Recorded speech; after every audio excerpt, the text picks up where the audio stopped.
بسم اللہ الرحمن الرحیم۔ السلام علیکم۔ امام جلال الدین رومی نے لکھا ہے کہ ایک آدمی سفر پر نکلا، جنگل میں چلتا رہا۔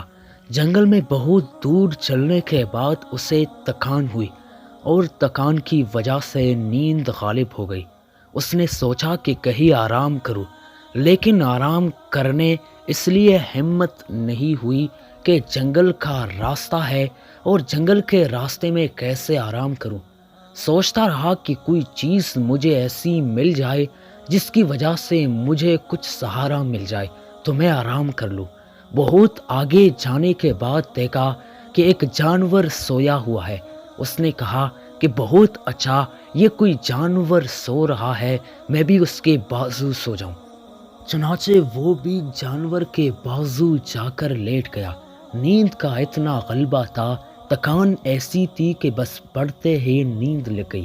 کچھ دیر بعد اسی راستے سے ایک دو آدمی آ رہے تھے۔ پیچھے سے آتے آتے جب وہ وہاں پہنچے تو ایک عجیب منظر انہوں نے دیکھا کہ ایک انسان سویا ہوا ہے اور اس کے بازو جو جانور سویا ہوا ہے وہ حقیقت میں شیر ہے۔ یہ لوگ بہت پریشان ہوئی کہ کہیں یہ شیر جاگے اور اس بیچارے کو کھا جائے۔ انہوں نے آہستہ سے سونے والے کو آواز دی اور جگایا۔ جب وہ جاگا تو ان لوگوں نے ان سے کہا کہ کہاں سوئی ہوئی ہو؟ وہ تمہارے بازو شیر ہے، شیر۔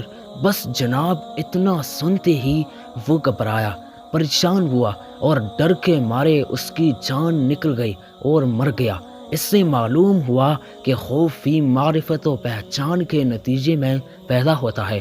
اگر معرفت و پہچان نہ ہو تو خوف نہیں آ سکتا، جب پہچان ہوگی تو خوف آ جائے گا۔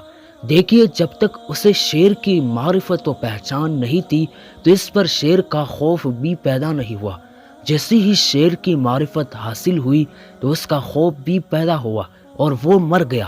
اسی طرح جب اللہ کی پہچان انسان کو ہو جاتی ہے کہ اللہ کتنا بڑا اور زبردست ہے، کتنی بڑی طاقت والا ہے، وہ کیا سے کیا کر سکتا ہے، جب یہ پہچان اللہ کی انسان کو ہوگی تو ایسا نہیں ہو سکتا کہ اس کے دل کے اندر کوئی ہلچل نہ مچے اور اس کی وجہ سے اس کی دل میں اللہ کا خوف پیدا نہ ہو۔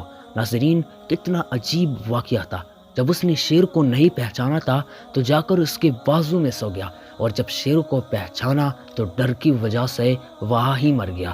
ناظرین، اگر ویڈیو اچھی لگی ہو تو ویڈیو کو لائک کرنا اور ایسے اسلامی واقعات کے لیے ہمارے چینل عالم اسلام کو سبسکرائب کرنا، تاکہ ہمارے نئی ویڈیو سے سب سے پہلے آپ ہی باخبر رہے اور آپ ہی مستفید رہے۔